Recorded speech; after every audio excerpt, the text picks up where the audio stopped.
Flying Joe. Know all there is to know, from masterpieces to deep fried tacos. And if the movie sucks, you might hear them say, there's no telling where the guys will take you. Get ready for a spoiler. Won't say it twice, cause we already warned you. Better watch out, it's gonna ruin the plot. Real spoilers.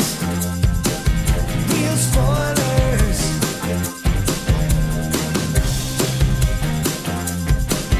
Real spoilers.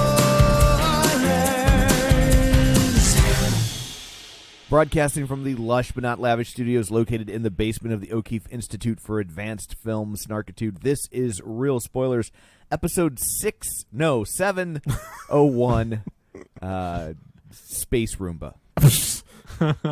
I don't think that's what it's called. You That's what could it say should have like been called. the Nope. Yeah. I guess we're not. It's a Parks and Rec movie. That's what that would be. Space Roomba? The Canope. No, the Canope. Oh, the Canope. Gotcha.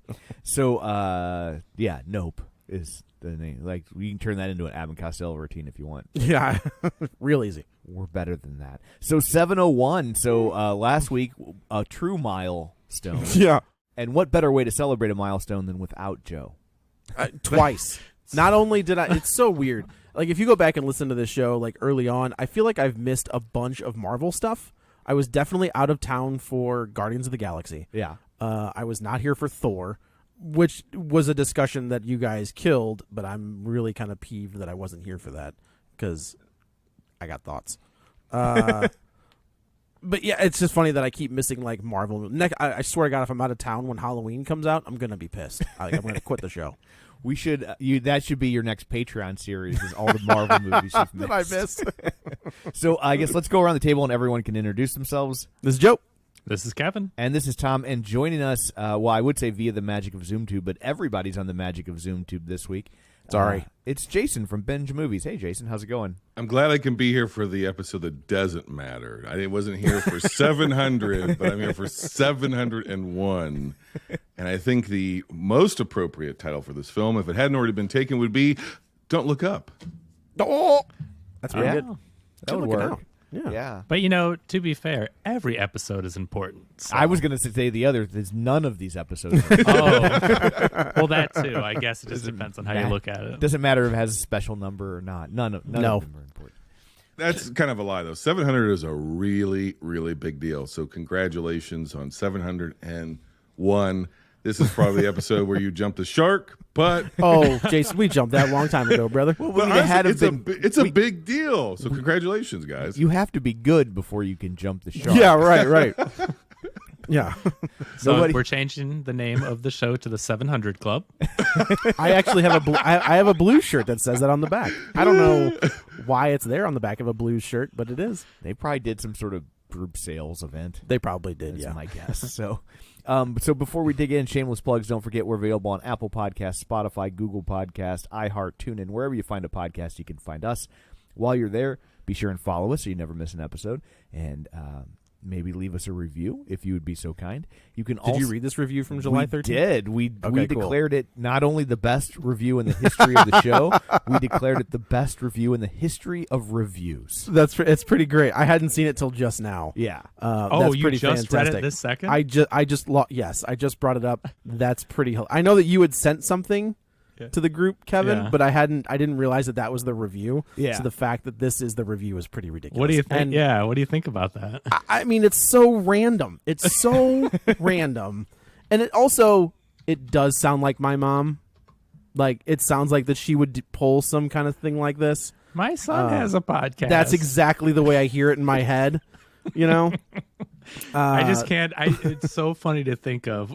I just want to know what the average person thinks when they hear a mom say that, and what I they know. think the idea of the show is. Could you imagine, like, if I think, Jason, I don't know if you guys have this where you're at, but here in St. Louis, we have a thing on Facebook called, like, a Buy Nothing group, right? Where if you got some garbage or something that you want to get rid of, it really is. It's just like something you want to get rid of in your house. Yesterday, I picked up an ice face mask for my wife because she has COVID and she's got sinus pressure. And some woman was like, I have one. Do you want it? And, like, that's what this is. So could you imagine that you put something on Facebook, this woman shows up, and out of, like, nowhere, just mentions that her son has a podcast. My son likes Star Wars too. And I'm sure the guy was like, were we in the middle of a conversation that I didn't know about? What? And he likes Marvel. He likes comic books. And it's like, Mom, all right. Thank you. That's you what I will listen say. to my son's podcast. That's fine, Mrs. Rogan. Just give me the couch. Yeah, I don't think he needs me. You know what? You keep the couch. So also we have a Facebook page, facebook.com/real spoilers. While you're there, like the page, join the group. Don't forget our Patreon, patreon.com/real spoilers, where for $5 a month you get all sorts of bonus content, and we like you extra. And of course, you can join the League of Show Sharers by sharing an episode. People who were kind enough to share an episode this week include Christopher Rex, Ralph Tribble, Librarian Cynthia, Heather Sachs, Julianne Jordan, Tammy Sherman Powers, Ron Johnson, Gabriel Lugo, Chris Magic Man, Chris Falls, Travis Tewitt, Chris Williams, Spoiler Piece Theater, Brad Hyan, Ryan Terry from the Forza Crowd podcast, Colby Mack, L Is Not Well, Binge Movies, Geek to Me Radio, In Session Film, Feel and Film, Mike and Oscar, Ronnie Castle, Matt Naglia, and David Rojas. So I feel like I should take a moment to point out who didn't share an episode this week. Oh. Oh, Yeah, no. me, but also, yeah. Yes, I haven't listened to Cha Cha Slide yet. So I've been a little that's your preoccupied. moment to be on the show and in the league. I in the know, League and of Show twice. Sharers. I could have done it twice, And but I it's didn't do either Not one. not an opportunity you get very often, but you did not partake in share an episode because you weren't on it. Well, we can't read his name next week. That's true. I guess not. So there you go. You missed out. There it man. is. You missed out. So anyway, did. there's all that. Let's dig in to Nope. FOMO indeed. There was this tweet going around, right, that Jordan Peele was the greatest horror director of all time. Did he compare him to Hitchcock in that? No, tweet? Or was it just okay. Jordan Peele has made 3 outstanding movies back to 3 back for to 3. back. He is 3 for 3.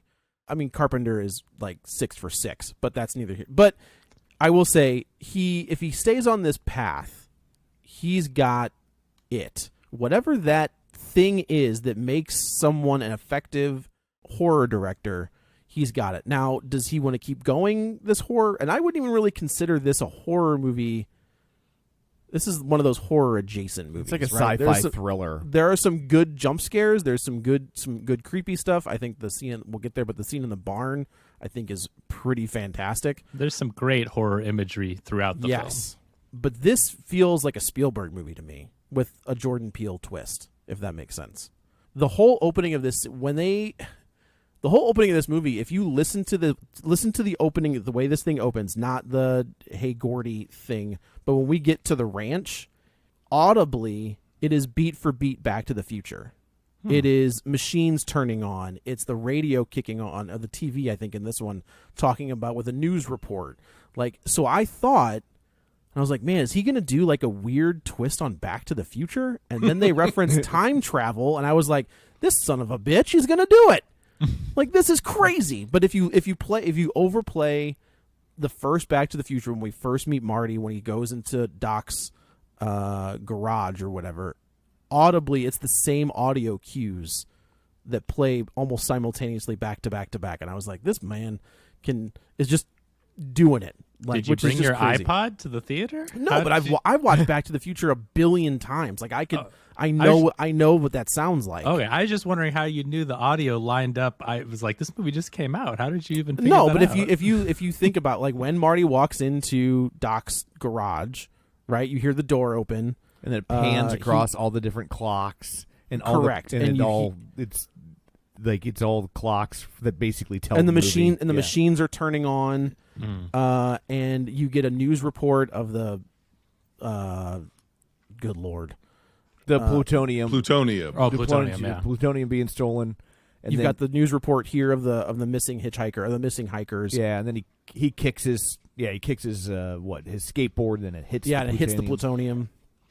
plutonium. It was just a very interesting, and he kind of did that in Us, right? Like, if you watch the beginning of Us, like, he's telling you exactly what's going to happen in the movie, just on like the VHS cases, That's like right. what like the VHS boxes that he has on the table or whatever, and then you've got the Arms Across America ad or whatever.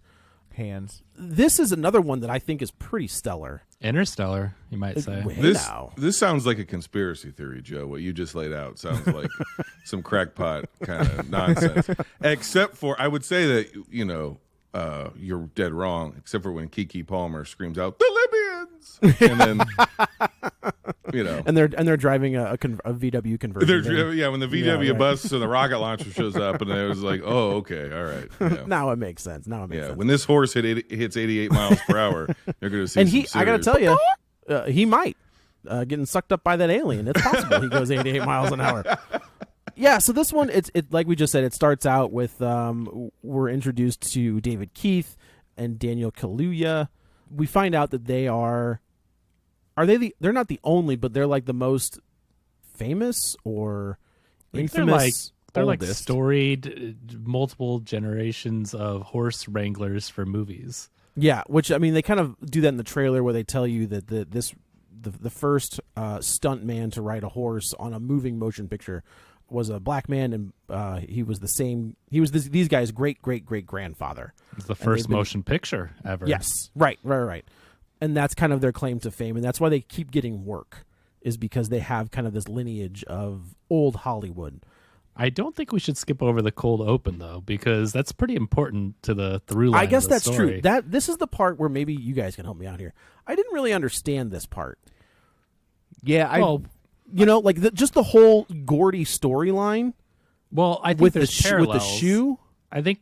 Well, I don't know that the shoe necessarily is the most important part, but so the cold open it starts in 1998 on the set of a sitcom called Gordy's Home, and we don't know what's going on yet, and we're going to see glimpses throughout the film as it flashes back through one of the characters' memories.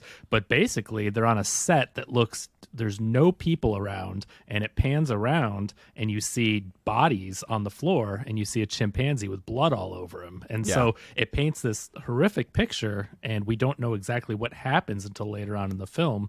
But as the story goes on and we get into what this alien creature is, I think there are some parallels between the creature and this chimpanzee being an animal and trying to communicate with it or take it out of its natural element, capture it in some way. There's just parallels that run throughout the story. So it's not a straightforward, I think there's a lot of symbolism with it. And as we connect the other pieces, I think it will make more sense. Yeah, I think it's thematically he's strung along a couple of points. One, of course, is he introduces the concept of the balloons with Gordy, which will come back at the end. There's a giant balloon. That's also a super effective thing when we get to that. Yeah, with Gordy and the balloons. The reflection on the balloon and the reflection for the device that ends up scaring the horse on the movie set. When we get into the actual kind of opening of the movie, you have there's a blocking of being able to view things, looking things in the eye. He's under the tablecloth, so he's not looking directly at what's happening. He's not, because the thing about primates, especially chimpanzees, is you can't bare your teeth and you can't look them in the eye. And so, and even like the Planet of the Apes remake kind of did that, where it's a true to life thing. When they are being deferent to each other, they don't look each other in the eye and they extend a hand, which is what Gordy does to him because he's not looking him in the eye. Dang, I didn't even pick up on that. Good call. Yeah, so it's all about not looking in the eye. It's all about you cannot train an animal out of its instincts. It's going to do what it's going to do. You can work with it, but you can't control it. And it's also about essentially the manipulation of animals for spectacle, sure, and entertainment purposes. Just like they train the horses for movies and commercials, they try to get this chimpanzee for a TGIF sitcom, and then obviously what Stephen Yeun's character then tries to do with Jean Jacket through his Starlight lasso thing. So I think it all, like Kevin was saying, I think it's kind of abstract, but it all ties the themes of the movie together. Yeah, I just wish there had been more connective tissue from an actual narrative standpoint, because to me it just felt a little arbitrary. I think that's where it gets into a little bit of the art house territory. I think one of the great things about Jordan Peele, none of his movies are just straightforward. His three films, you can view them as horror films. You have great looking films, great performances, and a story that you can read it as simplistic. I think you can get all the things out of an entertaining film, but there's always this deeper meaning. And I think part of the fun is looking into these two scenarios and connecting them, just like Jason so eloquently connected all those dots, because there's a lot to take from these things. Like Jupe, the character, Stephen Yeun's character, he was on the set and he saw what happened when you try to tame a creature and take it out of its element, and he didn't learn the right lesson from that. He saw all these people die around him, and then what does he do to try to get his fame and his fortune? As he tries to do the exact same thing with this creature and ultimately meets his demise. He was saved. He made it out alive, only to die the same way so many years later. So it's a really interesting commentary on that, and the difference between trying to capture something like that isn't naturally, shouldn't be captured like that, and what are other characters in the end of the movie, the difference between what they do in the end and what these characters have done along the way. Well, two quick things to Tom. I think to your point, I think, and to what like Kevin was saying, I think he almost kind of learned his lesson from Us, which is, I think Us is like a really good movie, but then the more he tries to explain how it works, the less sense it makes, and that's the common criticism for that. He put a lot of connective tissue in the second half of the movie and towards the third act, where it all comes together, kind of like Joe was saying, hey, I lined it all up and here's what it all means, and everybody was like, well, that doesn't make any sense, it all falls apart. Here I think he's learned that lesson. He's like, I'm gonna kind of explain it thematically, but I'm not gonna get bogged down in the details, because that kind of ruins the spectacle, to use that. And Joe, to your point about the shoe standing up and why it's in his office, and we'll get there as we go through the plot, but I think that's a bad miracle, because that's something that shouldn't happen. Yeah, it's just some weird quirk of fate. Yes. Yeah. And I think Jupe completely misunderstood his own situation, which is, it is, to Tom's point, a fluke that he lived. And I think that he somehow, like Kevin was saying, he learned the complete wrong lessons from that experience, and has been essentially exploiting this fluke, this bad miracle. Sure. To try to keep himself semi-relevant, and then he runs into a worse bad miracle, and he thinks that he can control it. He doesn't understand that it was by chance that he survived. He thinks that he can control it, and it comes back to bite him, and literally bite him and everybody. See, I took it as he had bonded with Gordy in a way that the other cast members hadn't, because I didn't take it as him put out a hand in deference. He was trying to do the exploding. They were doing handshake. the fist bump, but I think that Jason's point is, like, I didn't even think, but you're right. The tablecloth is separating them from like the nose up, so they're not technically looking eye to eye. And the balloons had stopped popping, so the stimulus of the fear and the instinct, he's no longer in fight or flight, because if you look at Gordy's body language, it's almost like he comes out of that adrenaline dump and he's looking around, he's trying to wake the mom up, and then when he starts trying to communicate with Jupe, it's almost like he's trying to explain in confusion. He looks behind him and he's signaling, and he seems confused as to what the heck just happened. He pulled a Bruce Banner. Yes. And there's another really good article that we won't go through, but Richard Newby wrote a great analysis of this film for The Hollywood Reporter. So check that out, and we can try to link it whenever we post this episode. But I think there's also a commentary that he writes about between minorities and exploiting different minorities and actors in Hollywood. If you look at the way that Gordy is captured and used to try to be in this funny sitcom, right? Like, they will take animals and use them, and it's funny and all that. And then look at what they do with the Jupe character. He's a minority actor, and he's the adopted son of this white family on the show. And he's one letter away from being called Jap. Yeah, no joke. No. I saw his name, and I was like, and then when you see the other character's name, I was like, well, he's going for it. Yeah. And so when he's on the show in this scene that flashes back, but we find out right before the the carnage happens, he gets a gift for Gordy, and it's this small present, and he's offering this gift, and then the sister walks in with a bigger present, and then he is played up for laughs, like, oh, he's the butt of the joke, right? He's like, oh, his present's not good enough. Here, I got the bigger present. So I think it's also a little bit of a commentary on that, because also it runs parallel to what's happening at the Haywood Ranch and how they're training these animals, and they're a minority company, they're a black-owned company trying to get work in this industry, and how if there's no use for them, like we see, like if the animals are too hard to work with, they'll just toss them aside and replace them with CG, and there which goes I think their is a livelihood. great. I think that's a great scene about like where Hollywood is right now, in that we should. So basically what happens is we were, like Kevin said, we get this little cold open with the Gordy's home set, and then we cut back to David Keith and David Keith. What did I say? David Keith. That's a hockey player for the Chicago Blackhawks. That's a different. You say so altogether. Yeah, but it's Otis and Otis Jr. So Daniel Kaluuya's name that they call him is OJ, which is a running joke throughout the thing, where the actress that they see later, she's like, "What's your name?" And he was like, "OJ." And she's like, "All right, I guess."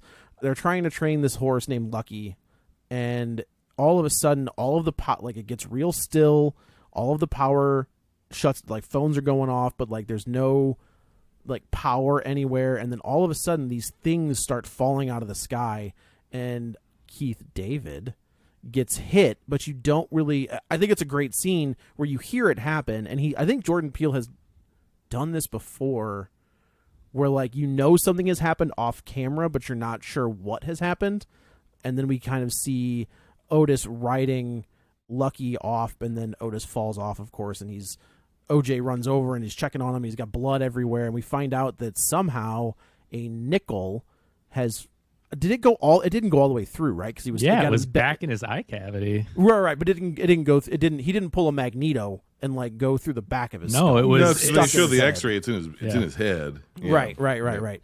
And unfortunately, Otis passes away, and it's the ranch is left to Otis Jr., OJ, and his sister Emerald. And all he gets is the bloody nickel from his dad's skull, and they give it to him, which is again an artifact of a bad miracle, just like the shoe. Oh, good call. That's also. Yeah. I don't know if I'd want that. Yeah. Here's this No, nickel but honestly, that that's the sort of stuff they do. Unfortunately, You mean that like- all rang yeah. very true, which is like here, it's like what am I supposed? You go to the hospital with your dad, and you come home with that sort of stuff. Yep. Weird stuff. Yep. So I think before we get into more of the plot, this film looks incredible. Yes. And Jordan Peele uses Nolan's cinematographer, Hoyte van Hoytema. God bless you. He did movies like Tenet, Interstellar, Dunkirk. This cinematographer is incredible, and the imagery in this movie, this is such an amazing looking movie with so many interesting shots. The way that, like Joe said, like you see Otis slumped over on the horse from a distance, you're not quite sure what's happened. The way they're rushing to the hospital and his head is leaned against the window. You don't see the gore right up front of the camera, but in the reflection of the window, and you see blood spurting out, and then it cuts to outside the car, and you see his eyes. Clearly, the eye cavity is missing and bloody. The way everything is framed in this film is so interesting to look at. It's just phenomenal. So I have a think that- complaint about how the movie looks. Oh. And I don't know, honestly, if it's the movie theater I saw it in or if it's the fault of the cinematographer. But the movie theater I saw it in, I'd say about a third of the time, I couldn't make out the facial features on OJ. I know some theaters are really bad about dimming their bulbs because it's cheaper and it makes them last longer. And so I don't know if I saw it in a theater that dimmed its bulbs, but did anybody else have that problem with seeing his face? Like that scene where he's in the truck, like I could not make out his facial features at all. I think that's on purpose. It is on, but it is on lot. purpose. It's a lot. Like it didn't make me. It didn't feel like a choice at some point. I was like, does this cinematographer know how to shoot a black man? But you saw his eyes. It was so effective, the whites of his eyes looking up and looking around. I think that was very purposeful, and it was more naturally lit because that was a night scene. It would be dark.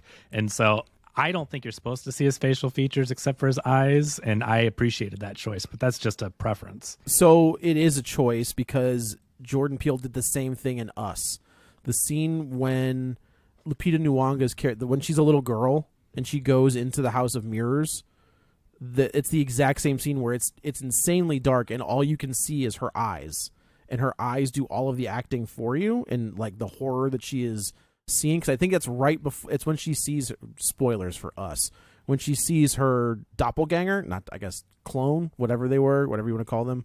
When she sees her for the first time, it's the exact same color palette, where it's insanely dark and all that little girl has to act with her eyes. So I thought the same thing initially, but I was like, oh no, he did do that previously in Us. So it had to be a choice. Like, I don't think you do the same thing twice in movies back to back. But that scene aside, Yeah. I mean, it's an incredible looking movie. I mean, I think if you take that complaint away, but Agreed. Yeah. the stunning cinematography, the landscape around the ranch, It's and a all great the place camera to choices. But he makes some really, really interesting choices throughout the film where I can't wait to watch it again just to take in all this cinematography. It's phenomenal, and you know how good Nolan's movies look, so I think that was a great choice to bring him on for this. Yeah, I think with this film, I think I said this over elsewhere in the internet on Binge Movies, but I think that with the first two Peele movies, we were really locked into Jordan Peele as a master writer. And not that he was a bad director. They're well-directed movies. But I think the standout was these are well-written movies, or maybe it complaints about the writing. But whatever, we were focused on him as a writer. Yeah. I think this is him coming into the fullness of his powers as a director. And by the time we get to about the second half or act two of this movie, with what you're talking about, Kevin, and some of the cinematography choices, the direction choices, it's like, holy crap, this guy has gone to a whole new level of directorial ability. He is gaining skill with each subsequent movie. And there are some images in the second half of this film that are some of the most evocative things and original imagery that I've seen in over a decade, probably. I mean, it's really great stuff. I think this movie goes from strength to strength as it goes through its paces. It's incredible, honestly. What I'll say, I don't remember. I really like Get Out and Us, but I don't remember saying I'm glad I saw that in a theater. But I'm glad I saw this movie in a theater. Yeah, this is Jason. I agree. I think he has put it all together. If this is the Jordan Peele that we're going to get from here on out, then maybe once we've reached 5 or 6 or 7 in a row, then we can start having this conversation about he's the greatest horror director of all time. And it's a struggle, right? Like, I don't even really consider what he's doing horror. It's Twilight Zone stuff. Which is ironic because the Twilight Zone he helped produce was terrible. But It's not very good. yeah. Yeah, he's hard to categorize, and that's a good thing. Yeah, I agree. Yeah. It's a really good thing that we can't quite put him in a box, because is it sci-fi? All of his movies have a sci-fi element to them. Do they have horror elements to them? Yes, they do. Is there obviously drama, thriller aspects? Yes, there is. Is there surrealism to them? Yes, there is. Is there a bit of magical realism? Yes, there is. He's pulling from such a deep knowledge of all the same stuff I think we are, and I think that's what makes him so interesting, is that he's roughly the age of most of us on this episode. No offense, Tom. And so when he goes into the Gordy's house deal, he's speaking the language of us, because we grew up watching shows like Gordy's House. We grew up watching TGIF.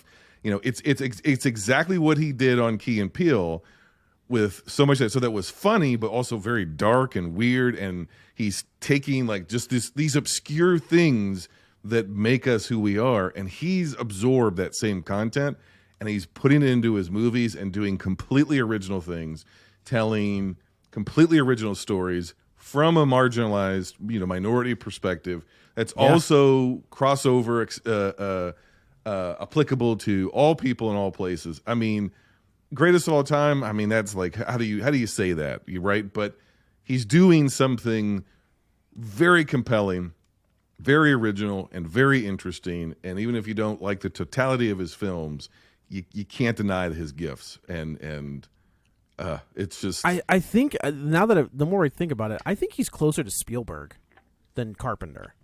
I think Spielberg is probably a better person to kind of go to, because I mean Spielberg did the same thing, right? Like Jaws has some terrifying moments in it, Right. but I Right. wouldn't call it a horror movie. This movie's very Jaws. Oh yeah, Sky Jaws. Very Jaws. Yeah, and that's a even good down to thing. the color of the alien, right? Like Yeah, it's the same yeah. coloring as a Well, great even white the movie shark. poster, there's so many Spielberg influences. The movie poster that Jupe has, like he starred in as a child actor, really evoked some kind of a, I don't know, Spielberg feel. It looked like a Spielberg movie or something. I kept getting It these reminded me of glimpses. Hey Dude. Kid Sheriff Oh, was Hey sure, Dude. sure, yeah. Remember if you remember that, Kevin? Christine Taylor, thank you Yeah, very much. from Hey It's Dude. it's very second tier Nickelodeon. Yeah, it's Yeah. Hey Dude. I'm thinking again, that's Jordan Peele because he's again roughly like our age. He's like late Gen X, I think, somewhere in that Yeah, he's category. like, I think he's in between. I don't know how yeah, old you are, or Jason, geriatric millennial, and I'm just going. He's like Yeah, in I'm between. say no where- more. I know what you can put a poster on a wall with that typography, and I know exactly what show that guy was on. Yeah, but yeah, I think age wise he's in between us because he's 43. So Yeah. Okay. Yep. OJ has to take over the ranch, and he is not comfortable in that role as the face of this company. He is not comfortable at all. He's a great horse trainer. He can fix things on the ranch. This seems Right. to be his specialty, but selling it like his dad did, Not his thing. jam. Now, Which M, I think, again, Kevin, to your point, and I don't know if Newbie covered this at all, but he's the guy doing the work yes, who is going to be overlooked. He's the guy on the horse. and he doesn't is- care about being overlooked. He just wants to do the work. He's the guy doing the work. And the way that this, we'll get there, but the way this wraps up where it's thematically perfect. And that sort of stuff gets me excited. I'm sorry. Oh, Jeff. yeah. Keep No, going. that- I'm No, great. get excited. That's awesome. But his sister Emerald, or M as they call her, Keke Palmer is great. who in is this movie. amazing. She's great in here. She's the voice. She's the hype man. She gets everybody, she sails. jazzed and chill and all that good stuff. The two of them together are great. They each lack something that the other one is really good at. Yeah. She has no business sense. She doesn't know how to perform in a business meeting and what to say and what to do, and shows up late. She's pimping her other skills. Yeah, other of what she can do. businesses. Yeah, so the two of them work really well together, but and they each seem to have acquired something from their father, but Yeah. without each other, they lack the complete package. He's Right. the steak, she's the sizzle. She's There the it is. spectacle, he's the work. That's exactly right. Yeah. Yeah, but I don't know that she's as good at it as he is because it's like she seems to As turn people Otis? off. Yeah, because she seems. Oh, I think you're right. like, and Yes, I was right. glad in the trailer I couldn't stand her, and in the movie I still kind of can't stand her, but I like the fact that in the context of the movie you're kind of not supposed to be able to stand her. Like when she Oh, comes in yeah, and does right. that spiel, and you're just like, when I watched the trailer, I was like, I wanted the movie to shut up. I was like, oh, please stop.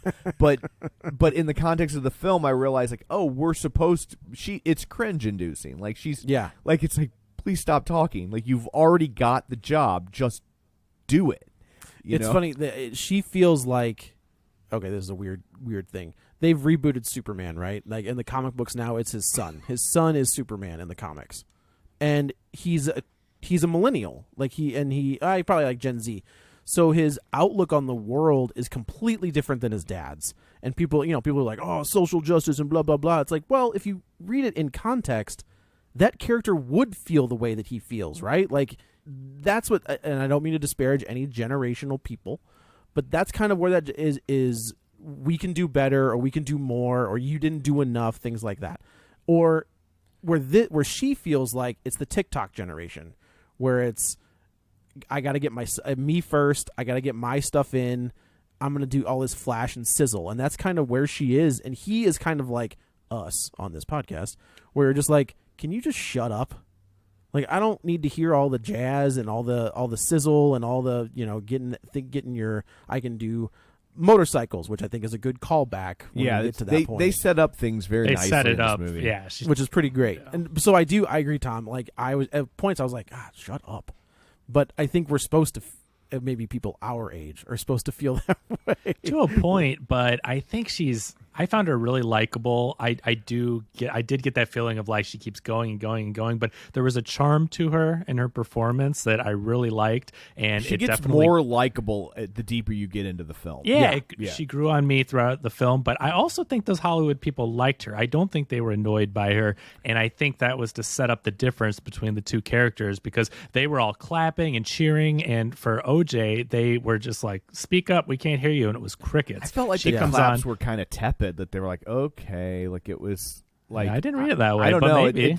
It felt to me like courtesy applause. Like it was like, and also I it's also- like you already hired her. Like it. You know, Yeah, like, right, Like right. if, when I have the bug guy come to the house to spray for bugs, I don't want to hear about like, here's how long I've been killing bugs, and my grandfather killed bugs, and now I'm gonna kill bugs, and here are the bugs I like to kill the most. I'm like, shut your effing mouth and go kill some bugs. That's what Go you're here kill to some do. bugs. That's why I hired you. Especially on a film set where it costs Yeah. you tens of thousands of dollars an hour to operate. She just cost him like $6,500. So, like, shut up and get the horse doing what the horse is supposed to do.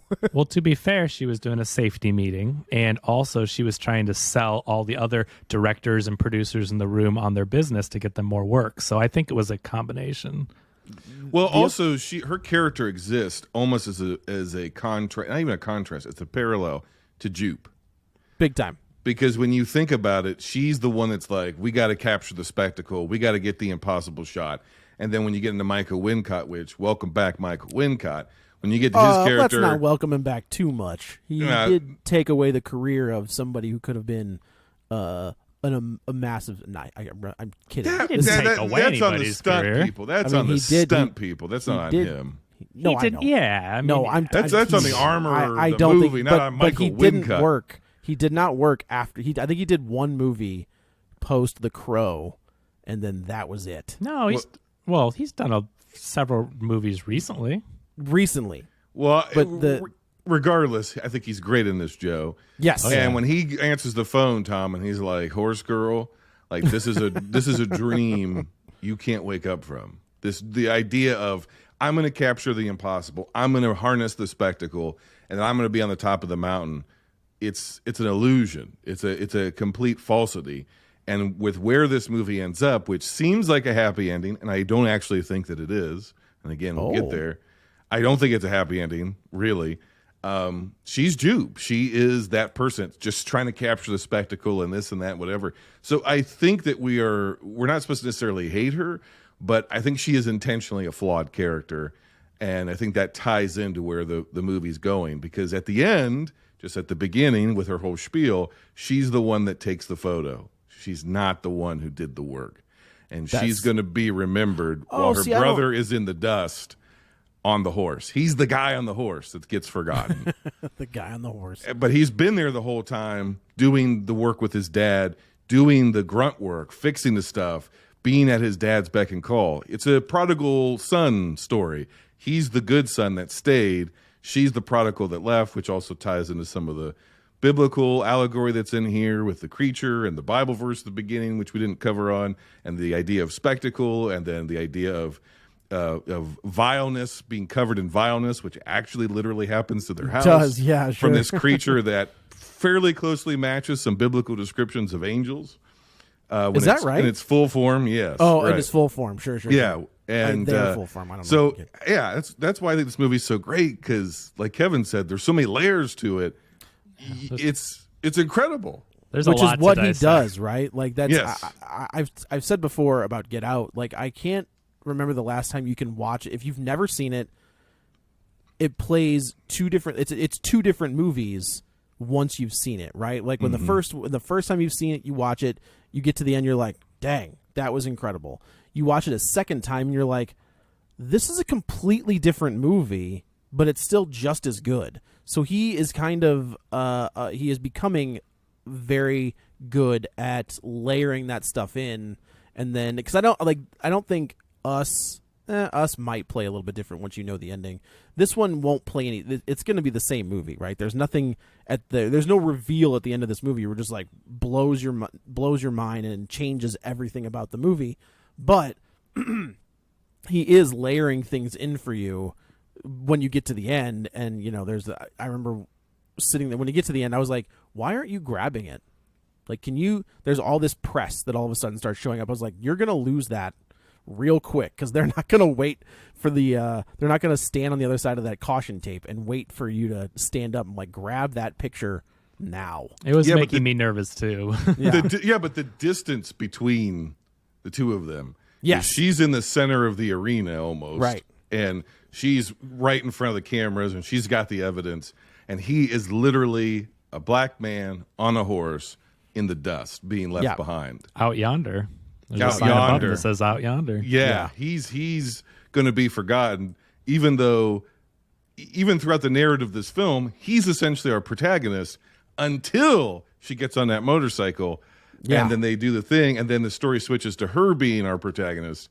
And if you want to call her that, and it's like he leaves it up to our interpretation of That's what I like. Yeah, Maybe. it's great. Maybe they both share in the fame and fortune. Maybe they get 10 seconds of fame and then no one remembers them. The question is, are they going to be the black man on the horse, or has society corrected things, and will they now get their due? Or is she going to give in to her base instincts and just leave her brother literally in the dust and just be like, oh yeah, and take everything for herself? Yeah, because that's her personality. That, to Tom's point, that's who she's been. I don't know. Yeah, I keep derailing you, Joe. I'm sorry. No, you're good. You're good.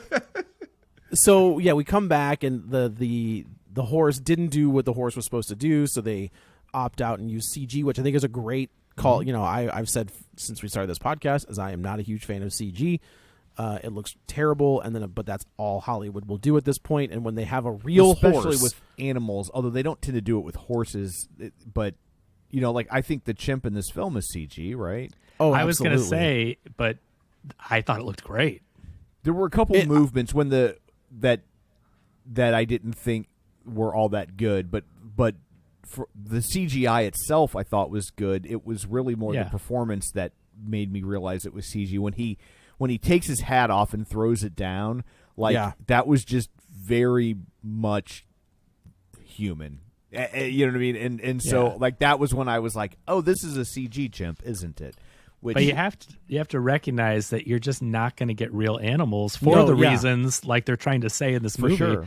And so if you're going to do CG animals, we've seen some really bad ones. Think about the Dr. Dolittle movie, horrible CG animals. Think about all Look at the apes movies, though. Like to counter you, like those ape movies, all three of them are stellar. But that's the difference, right? We don't always get the budget and the talent behind the apes movies. This one, to their credit, you know, we were talking about, we replaced the horse with CG and that looks awful. But they actually showed us a really good one in this movie too. So it's funny that we got a really high quality chimpanzee. But yeah, the funny commentary is basically on Hollywood that they'll get rid of people, whatever's cheaper and easier to work with, and they're taking their jobs by replacing them with CG. Yeah. So we go back to the farm and we find out that Jupe, Ricky Park, who is Stephen Yeun, who I think is great. Like what was the flick that he did that like kind of got him some critical acclaim? He was in something. Is it Minari? Is that what it was? I believe so. And he's the voice. He's the voice of Mark Grayson on Invincible, which I think is a fantastic casting choice. He's Glenn from The Walking Dead, right? That's where he got famous. Yeah, I always feel. I remember when that show first started, because the show came out and the Glenn issue had already happened, and they introduced Glenn. I was like, "You poor bastards! You don't even know what's coming. Like, and it's gonna get gnarly." Yeah, that bait and switch was pretty crazy the way they did it. That. It was. Yeah, well, that's what happens when you add a character. Yeah. You're just like, we got an extra one in here. Oh no, by the way.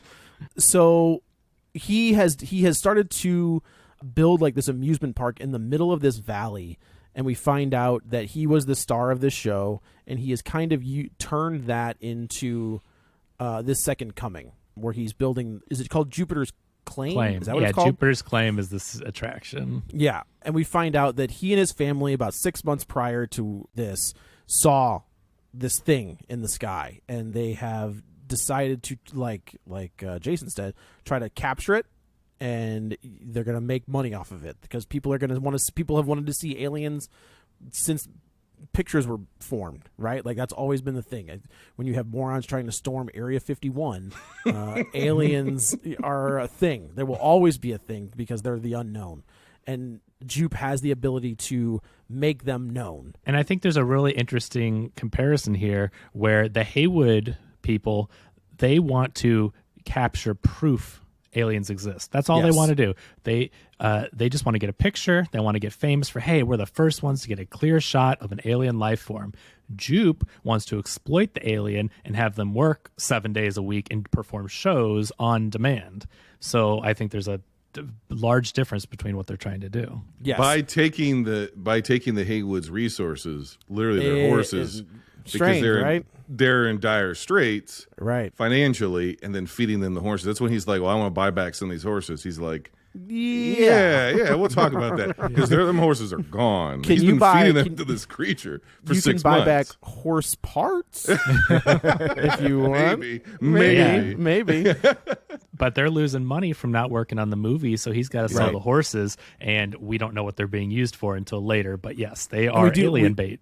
We do find out that Jupe has actually made an offer to buy the ranch as well, and OJ has not said no, not said yes, but he also hasn't said definitively no. So I'm trying to think. So that night after they meet with Jupe about buying the horse, that's right. They go back. We see it for the first time. And the power goes out as they're kind of hanging out, listening to music. It's Ghost gets out of his pen or whatever. Ghost is out there, and so he goes to get Ghost, and something spooks Ghost, and then the power starts going out, and he sees something. Ghost is gone. There's like a mini tornado. He does see something in the sky, and Ghost is gone. So they go to not Walmart. Fry's, I think. It's literally Fry's Electronics. Yeah. Oh, I didn't realize that. I thought that was made up for the movie. No, we don't have it here, but it's regional, yeah. Oh, okay. And they meet with Angel Torres, who is played by Brandon Perea. He basically sets them up with like a pretty top-tier security system. I thought he did a really good job playing a tech guy. Oh, no, I thought God. He wanted nothing to do with it, but he was like, fine. In so many other movies, this character is the worst part of the movie. Yes. And in this movie, he actually adds so much value. Mm-hmm. And to me, he created a buffer between the siblings. And again, I said this elsewhere, but if it had just been the siblings and just like kind of them like, well, they're so different, they don't really get along. And Keke Palmer's a bit extra and he's a bit too subdued.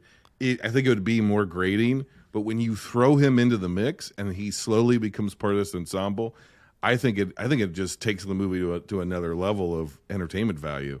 He's written to be, he's humorous, but he's not that Roland Emmerich over the top conspiracy nut comic relief guy. He that's felt like not a real, funny. Yes. a real person. He is a real tech guy who's just like, shows to his job. He knows more than everyone. He's not trying to be rude. He's just like, you can't do this. You'll never do it. I mean, he knows they won't, and he's not trying to be rude about it, but he's just like, yeah, no, you need my help. At a certain point, he just wants out. He's just like, and that's another great thing about this movie is after different encounters with this creature, as they subsequently build and this thing gets closer and closer and closer, like Bruce from Jaws, he's just sort of like every different characters, and hence the title, are just like, I'm out of here. Nope. Nope. I don't, which we never see in these types of movies where people just don't respond. But in this movie, he's like, I'm getting in my van. I'm getting the hell out of here. Yeah, right. I'm not going to be in this haunted house bullshit. I love that. I didn't think I'd get a creepy version of I wear my sunglasses at night. But incredible. I love that scene. That's one of the best scenes in this movie. I'll tell you what, if you can see this movie in IMAX, that's the way I saw it, and it sounds like Tom saw it in IMAX as well. No, right? I did not. Oh, okay, so you didn't go to the same theater. Maybe yours was worse then. So Tom watched it on his phone. I watched it on a Nintendo Switch. At nighttime with the lowest brightness setting. Why is it so dark? Tom is the projectionist that he was complaining about. But big picture, big sound. I will tell you what, IMAX made this an incredible theatrical viewing. There were a lot of scenes. This was shot in IMAX, and you get a lot of the scenes where it's the full height of the screen, no black bars, and you got these incredible visuals, and also the sound is loud. Yeah. And whether it's the music thumping or the bass and Michael Wincott's voice sounding like an old Western ranch hand, like the parallels, there's a lot of Western parallels, I think, and he's the old gunslinger. So see this in the biggest, loudest theater you can with, loud being calibrated audio, and it made a huge difference, I think. Yeah, I would agree. So they realized that I like the scene where Brandon kind of comes over, or Angel comes over, and they're putting in the cameras, and he's facing them at like the ground, right, like where you would want to see it. But the entire time, OJ's like pointing up, and the guy's like, "What are you trying to accomplish here?" And he's like, "Just up." We should say they go to Fry's because once OJ sees something, he's like, "Yeah, there's something out there. We need to capture it." And then M gets the idea, well, we'll be rich and famous. We have to be the first ones to get this. And so they're setting all the cameras up in order to get the evidence. And when they realize that's not going to... Is it after the attack? So what happens... Jupe sets this whole thing up. He's got a horse. He's got it ready to go. I do kind of like that this is probably one of the most original designs for an alien in the best possible way, right? Like, I think... Oh, it's a phenomenal bait and switch. It is great. The whole time you think it's a flying saucer, right? And it turns out that it's like a stingray. Like, that's the best way to describe it. It's like a jellyfish, yeah. Yeah, that's exactly it. But it's not a flying saucer. Well, it's more of it's more looks like a stingray or something at first, and then it turns into a giant floating jellyfish. But I love the idea of thinking that, we all think aliens are little green men in flying saucers. No, the aliens are actually the spaceship looking thing is the creature. Is the creature, yep. So original. It was pretty brilliant. And we find out that... like, there was that news report not that long ago that jellyfish don't have, like, any DNA in common with anything on Earth. And so there's this theory that they were actually, like, seeded on the planet from alien spores or whatever.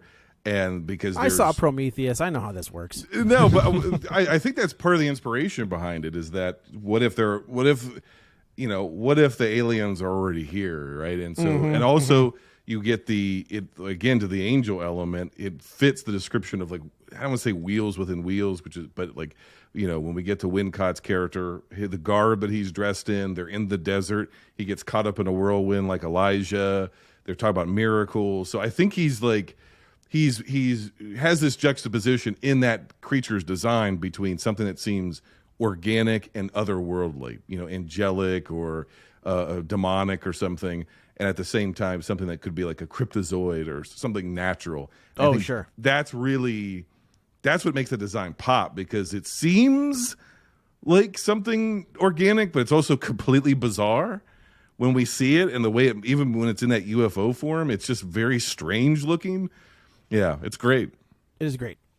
Jupe tries to set this. I will also say as we're moving forward, as we talked about, is we keep getting intercut with Gordy's home, where we find out that it's because these balloons popped and it's just set Gordy off, and he mauled the actress who played the mother, and he I can only assume ripped the face off of the girl who played his sister. I think this is supposed to be like Travis the chimp. Do you remember that story? Mm-hmm. No. There's a chimp called Travis, and he was a Hollywood trained chimp that was in commercials and TV shows, and this woman got him as a pet, and he ripped her face off. And she had him for like 20 years or something, right? Like, it Yep. wasn't like Just she had him. snapped? It wasn't like she had him for like 6 minutes, and the chimp went wild. Like, this chimp was like had lived peacefully with them for at least a decade, I think. He was her child, and it's not like he was in a cage. He was treated as a child, and then one day he snapped. And so I think it's impossible not that there's no inspiration there. I think that's kind of why he chose it to be a show business chimp. Interesting. So the alien attacks, and it sucks up everybody that is at Jupiter's claim. And I mean everybody. I guess the horse doesn't, because it never looks up and stays inside of its little glass cage. But everybody that is at the claim is now gone, and you see them go through. We finally see what happens. Yeah, and we know we find out what the noise is, and we find out what all of this different stuff that we'd been hearing. Now we know screams of people. The people that went missing in the very beginning of the movie were the people. That's like where the nickel stuff came that falls from. out of the sky, right? The keys and nickels, the keys and the nickel, right? It came and from they blamed it on an airplane dumping the sewage or whatever. Right. But OJ was like, "Bull, that's not what happened." But you see it. They see the people moving through the digestive tract of this creature, which is crazy. You never see that's incredibly disturbing. Yes, because fantastic. you hear children crying, you hear people screaming, and it's claustrophobic too. You're just like smushed between its like esophagus or whatever. Whatever it was. You never see people getting eaten from that view, and it was really effective. No, and then the alien flies over the. When I the think about the Haywood Ranch nickels falling from the sky, though, I have to wonder, like, where's it pooping? out of its mouth, we see it. Oh, it just spits them back out where they came. Whatever it can't digest. It Right, just but if it's digested vomits something and it's pooping at some point, where's the poop That's going? it. When the nickels and stuff fall, that's Yeah. the poop. And You get nickel poop. But that's Yeah. but that's like Which is corn actually the kernels name for that can't be Nickelback. digested. If you digested something, then there's poop. Maybe it just churns it up and uses. Do jellyfish poop? I don't know. That's a children's book, I think. If it's not, it is now. Trademark real spoilers. Yeah, no I one think- take that. I'm making I that. think that's as close to defecation as we get. I think that's I think that's the idea. I think the idea is it basically just absorbs Everything. everything, and spits whatever it can't absorb, it Yeah. just. Anything Which we get inorganic. later, right? Like that's we find it's kind of its weakness later, Yeah, inanimate objects are Yeah. always spit out. right? The alien jean jacket goes over the Haywood Ranch house and just unleashes blood. The This is- imagery. I of love the- this. This is incredible. The most evocative imagery of the film. Yeah. It's amazing the way that this is shot, and you see the shadow of the creature. Yes. A lot of it going over the ground, and you see it's raining at this point in time. Yep. And you just see as they're in the house, the rain stops around the house from the Yeah. inside. You can see where it stops, and then a bloody downpour on the house, and you see it from inside out the windows. You see it from OJ's point of view when he finally gets back to the house, and yeah, it's stunning. The bloody as like lightning flashes, and you see the red blood. Yes, the whole buildup of Angel trying to leave. He's like, "Nope, I'm out of here," and he tries to leave, and then the EMP kind of stuff, and the car shuts down, and the Corey heart gets slower and slower and slower and creepier and Yes. creepier. He gets back in the house. We're not even directly seeing it, like you said, Kevin. We see the outlines of the thunderstorm, and then all of a sudden the storm's pushed away from the house, which is absolutely bizarre to look at. But it's like intensifying the rain around the house because it's like dropping off of this thing.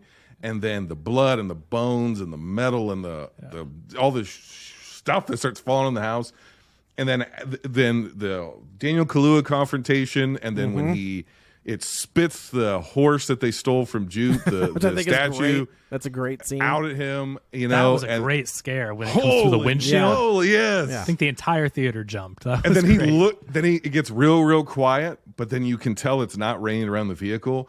And Kaluuya is smart enough, OJ is smart enough and so he very slowly looks up through the crack of his door, and he goes, "Nope, Nope." He shuts the door and locks it. I love And all then- the characters, or a lot of them end up saying nope at some point where they nope out. It's Yeah. great. And No, thank you. then that next scene, which I think is just incredible, is when the next morning he's like trying to slink around, and there's just like fog and just like Because craziness all around the house. Didn't they reference earlier in the movie that they're like the first attack, there was fog all over? Yes. Okay. And then the Corey Hart slowly starts to come back up, but it's still distorted. Oh my gosh! And then it's still there. Holy crap! Yeah. It's It's an incredible.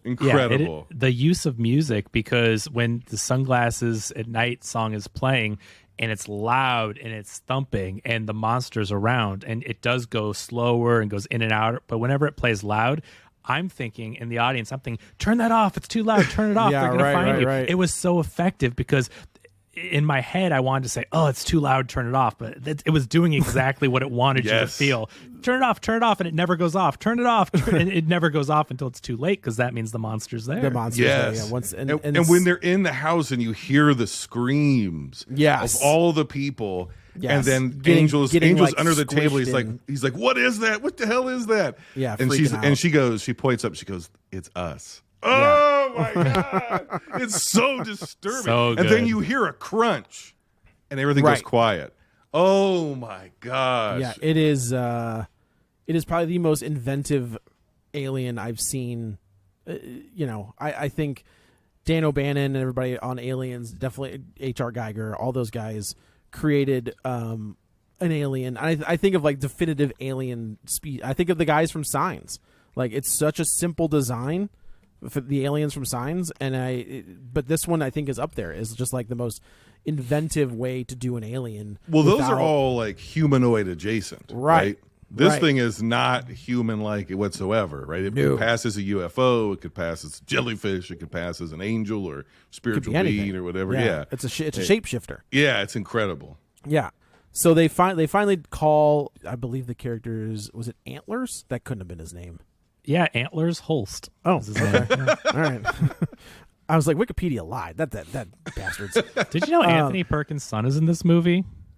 Oz Perkins. He was on set when they were doing the horse thing in the beginning. Oh, for the really? movie. Yeah, Oz Perkins was in it. I just Is thought, he the deep, like the associate? Yeah, the guy that's talking to Yeah. her about getting. You can tell, like you can Yep. see it. He looks a lot. He looks like a lot Anthony. like Yeah. his old man. You're right. Go watch Psycho 2 through 4. They're great. Why would I skip one? Because would you you recommend all the Psychos Everybody but the knows first one? Everybody knows one. Everybody's seen one. That's There's a a given. reason for that, and you watch Yeah. that one. Yeah. They call who is this? I mean, I think of him as like Werner Herzog. Like kind Yeah, of he's this incredible film director film- with a vision. He's an auteur to the nth degree. and they kind of talk him into getting the impossible shot. And so they set it all up, and I do think this is kind of brilliant where they have this whole setup where they steal all of the, Jason, this is for you, Bailey buddies, get stolen Yes. and thrown all he over. just shows up, right? M calls him, and he wants nothing to do He with it. They basically have says, no I'm money. not doing it, and then he's like, He hears the news. maybe. No, he hears the news That's reports right, of what's that's going right. on. So many people have disappeared, and it's the same area that M said there's this crazy alien killing people. And so now he's like, "Oh, I've got to go get this shot." Right. And Yeah. he shows up with all of his gear, and he's got all of his cameras. And I do like that his IMAX camera is a hand crank camera. And I was like, man, that is some like old school film Yeah. like maker can't- stuff. They can't use anything digital because the alien sends Or out electronic. basically as Turn an it off. EMP. So they have this big setup. I love how M's like, I knew he'd show up with his hand crank, whatever. She, like, it's just so. Yeah. She's so lovable. Like as the character has grown on you, and you get who she is and how she is, and then is this the part where she does the handshake thing with OJ? Yes. And Man, like, so yes, that- yeah, it's so that good. that scene, like it hits something. Like Yeah. you finally get to see some emotion out of him, and Yes. not because OJ Kaluuya is playing it. He's playing it a certain way because that's the way the character the is. character is The very- character is is an introvert. that way. He- Yes, that's how. so he when you is. get to see him emote with his sister, and he is visibly excited as well because he thinks this is going to work. Like Yeah, I was like, oh man, and they nail it. That's not an easy thing to do either, right? Like that handshake. You gotta like that is not an easy handshake to get, and they nail it every single time. it's great. So yeah, so they have this whole setup, and as things are progressing, So they think, find out that the little flags from Jupe's doesn't like little the flags. show, did it get caught on the horse, or somehow they I think it found just got out stuck. it spit out the flags. It didn't Yeah. like it. and It was flew wrapped away after. around the decoy horse that it Yeah. spit through the windshield. That's right. So, that's so right. they find out they can use that to their advantage. So they rig up this whole setup where he doesn't like inanimate objects. He doesn't like flags. So they go and steal a whole bunch of wacky inflatable armed men. They take the batteries out of the cars of the people that were left. That's a great line where he's like, well, they're not going to need them. Yeah, Jupiter's claim. He takes all the batteries out, so they're going to power the armed men. They've got flags set up and stuff, and then they wait for it to show up. And it does. And things are working out. Like they're gonna get the shot. Everything's coming together. And then all of a sudden, here comes a guy wearing a Daft Punk like motorcycle helmet, driving like a I don't know who makes an electric bike at this point. I was gonna assume Tesla, but I don't know. It starts innocent enough, but then it becomes very obvious that this guy works for TMZ, and he's trying to get the shot, and he's trying to get all of this stuff on video. He kind of confronts M about what happened at the claim. And she warns everybody that this guy's coming. And I think Angel has one of the best lines of the movie when this kid is speeding on an electric bike towards Jupiter's claim. And he goes, what happens when an electric bike hits an EMP? And as soon Going as he 60 says miles an going hour. 60 miles an hour. And as soon as he says an hour, he hits where the alien is and just gets launched. And it's I think it's a hilarious line. And then we know kind of like that guy's done for. That's the end of that guy. I think that bike might be a Harley, actually. Oh, really? Yeah. Okay. It Like looked cool. Yeah, I I was looking it up, and there's a Harley electric bike that looks similar. I didn't catch the name on the side, but it's called Livewire. Okay. Going back to your Back to the Future conspiracy theory, Joe. Yes. This is Back to the Future meets Back to the Future 2. Yes, it is. We have the roadway. Yep. And we have to race on this roadway to accomplish this task. But also you have that rope with the flag on it, like Back to the Future 2. But you've also got Back to the Future 3. Yes, because it's a Western, and there's horses. Yes. Yeah. And so there's definitely something there. And also like the plan goes awry and they're on the walkie-talkies and then, and it's silver like the DeLorean. And so there's definitely like he's borrowing some imagery there. It's not plot-wise the same, but I think it speaks to you on a subconscious level where you're like, I recognize this imagery and it evokes a certain feeling.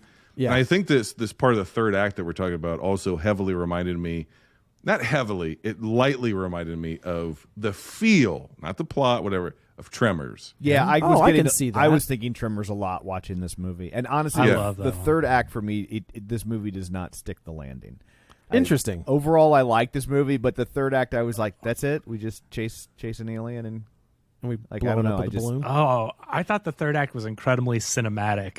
That's the point. I really enjoyed the movie. There was great imagery, but during that third act where they're trying to rig up all these things and get them to work and the escape on the motorcycle, I was just looking at that huge IMAX screen, and that's where I thought to myself, I am so happy I'm in the theater seeing this. It was an experience, not just a way to watch a story. It became an experience for me, and in the music, the loud sound and everything. I like the music, how they were definitely trying to sound like a Western from the 50s. Yeah. I like that. And I want to go back to the TMZ guy. I really like the commentary there, how this guy was so preoccupied on getting the shot. Where's my camera? I got to get the shot. It's like people today. You see people when a tornado shows up, what do? Do they take shelter or do they get their cell phones out and film the tornado? When two people are fighting in the street, what do you're watching people, they're like, they don't try to stop them. They just pull their phones out. They scream World Star. World Star, yeah. I was also kind of like, they're like kind of trashing this dude, but everyone in the movie's doing the exact same thing. The people that we're rooting for are doing the exact same thing. But I think that's part of the point. You feel like they have an ownership because they found it first, but right. But I don't think Peele. I don't get the impression that Peele is necessary. Yes, they are our protagonists, and yes, we're essentially rooting for them. But I don't think Peele wants us to be necessarily completely on their side. If anything, I think he wants us to be more on the side of OJ, because OJ's character plays through the theme of the movie, which is, and he talked about this a little bit, so this isn't just me theorizing. Peele talked about this, where basically we live in an age of spectacle, where either if you can capture a spectacle or make a spectacle of yourself, that's really the only way to achieve any kind of success. The problem with that is it's highly destructive to be in or become a spectacle. So the only way that you can survive in modern society with all of these spectacles, politically and otherwise, is to not pay attention to it. And so OJ as the character who doesn't, yes, he wants to capture it, but he's the one that figures out, just don't look at it, keep your head down, just do the work, do what you got to do. I think he's actually the closest. I think everybody else, Wincott ends up basically sacrificing himself to try to capture the impossible. The TMZ guy does the same thing. That's where I think the ending is not necessarily a happy ending. I think Keke Palmer is somebody who is a spectacle person, and she's going to get consumed by the spectacle. Jupe literally gets consumed, as do the crowds of people. So I think thematically he's working it through, which is don't get consumed by spectacle. One, you can't control it. And two, it'll always turn on you. And three, it always ends in some kind of disaster.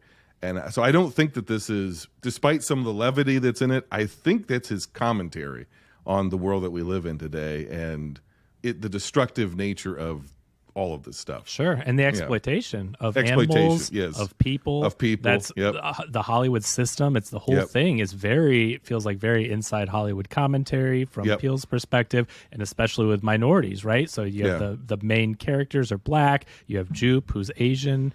So you're and then the animals, the horses, the chimp. All these different people that are being exploited, and the alien, they're not even of this world. So, and now, what is humanity trying to do? Exploit it. So I don't think that we're supposed to be completely on the side of our protagonists. I think we're supposed to be conflicted a little bit. Yeah, they're the closest thing to good guys we have in the movie, but I think everybody's kind of guilty of the same sins in this film, which is why I think it opens up with that Bible verse from Nahum of talking about, making you vile and making you a spectacle. Everybody's a sinner in the film. Everybody's guilty of the same thing. Of something. Ironically, if they do get the shot, no one will ever believe it. That's the bottom line, though, right? I think so. It's an interesting... because the corpse of the creature's going to land somewhere. Tom. It's dead. It didn't. It exploded. I don't think. No, it blew up, but then it's like deflated. Yeah, and it's slowly falling to the ground. I thought that was the balloon.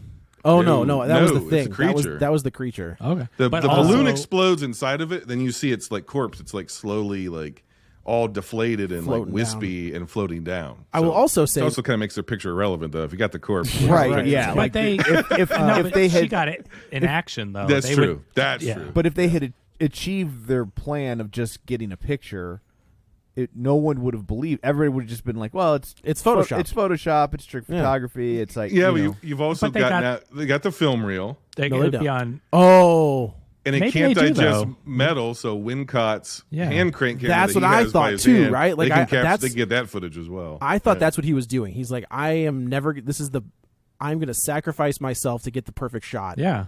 The impossible shot, because he knew that camera was metal. Mm-hmm. It was going to get kicked back out anyway. So he's going to get the shot. He's going to get the shot from inside. He'll be known as the only person to ever film the impossible shot inside an alien.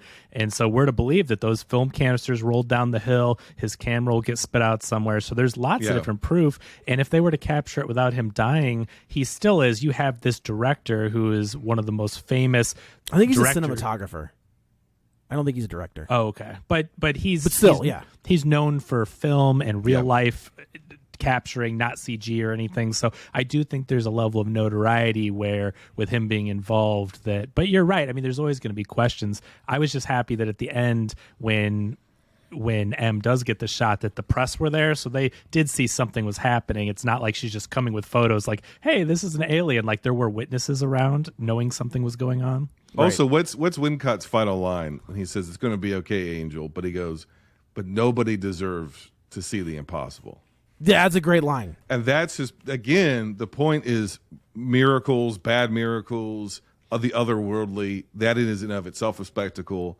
Because I think part of what he's dealing with here is what we call UFOs, ancient desert people would have called spiritual, supernatural beings, deities, whatever. So humanity has been encountering these things, and in different generations, we've encountered it, and we've called it different stuff in different places and times and cultures. And we don't deserve to be that close to something like this. Like, you can only get so close to the ineffable before it consumes you.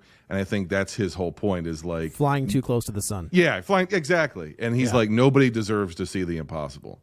Like, it's like it's too other than. And so I think that his death is also thematically like tying that note together, so to speak. That's very true. Note. That's the sequel. That's the sequel to this. They devise this whole plan.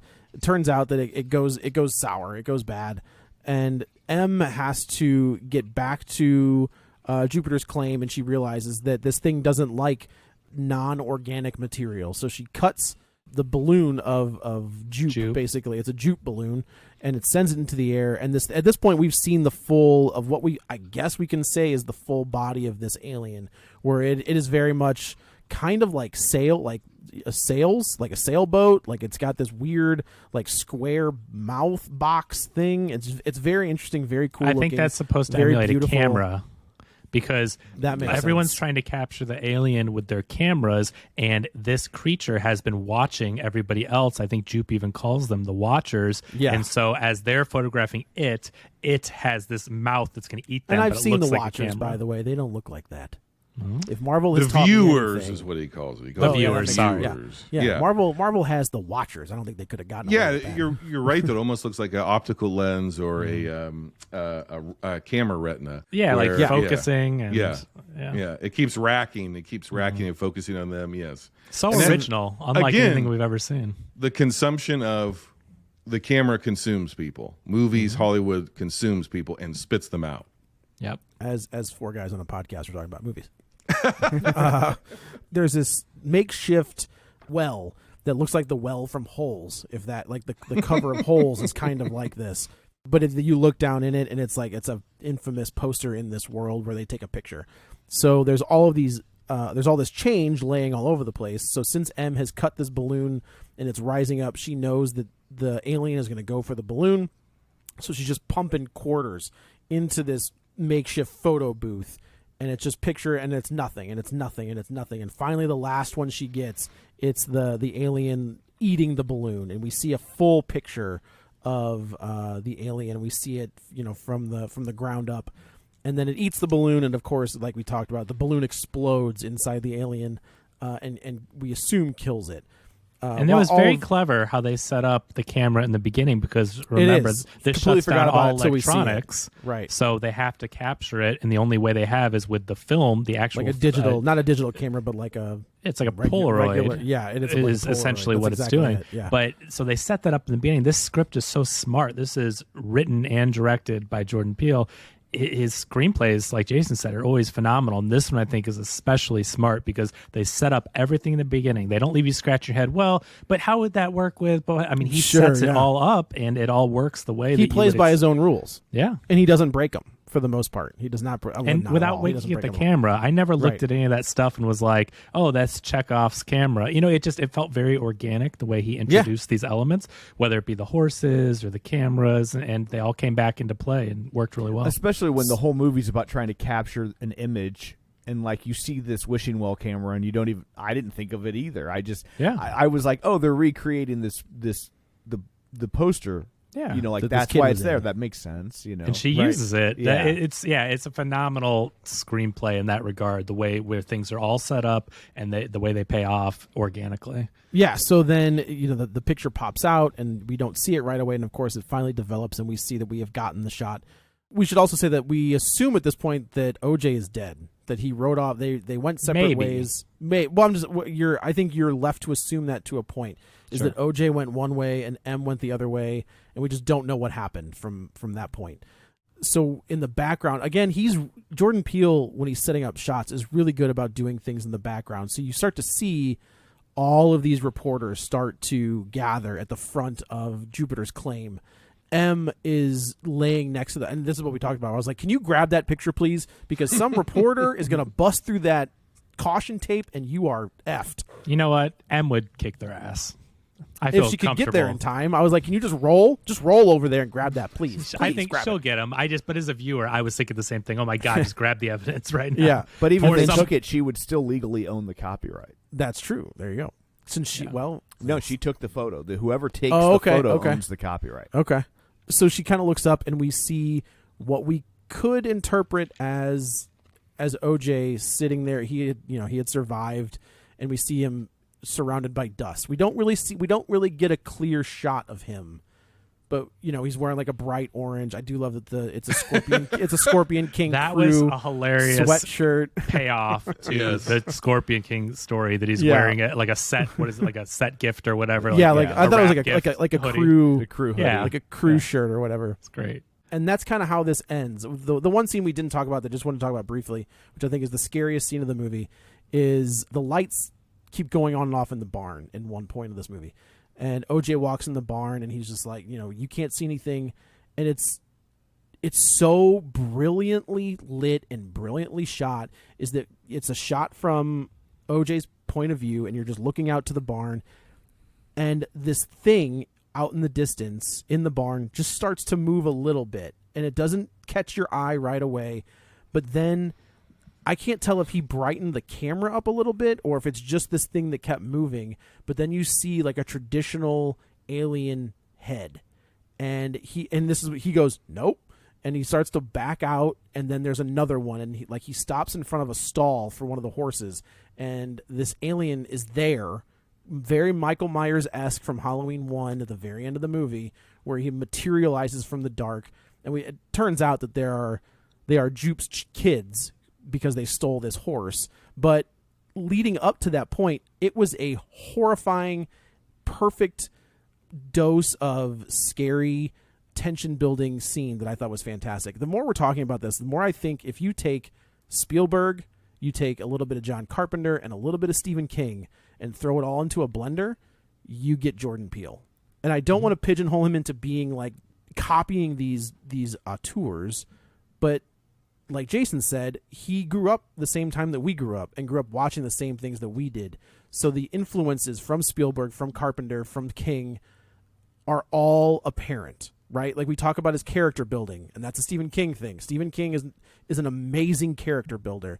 John Carpenter is an amazing, well, used to be, I don't know what he can do now, but building tension and suspense is a Carpenter thing. And then the fantastic nature of this movie with the aliens and the way it's all filmed is all Spielberg. So I think he's a really influenced. yes, big time. But he's you can tell he's influenced, but like everyone is, but he's not imitating them, and that's the No. difference. Yeah. He is an auteur in his own respect, and that's why I don't even like comparing him to people, because Spielberg was influenced by all the westerns and sci-fi serial stuff that he grew up with.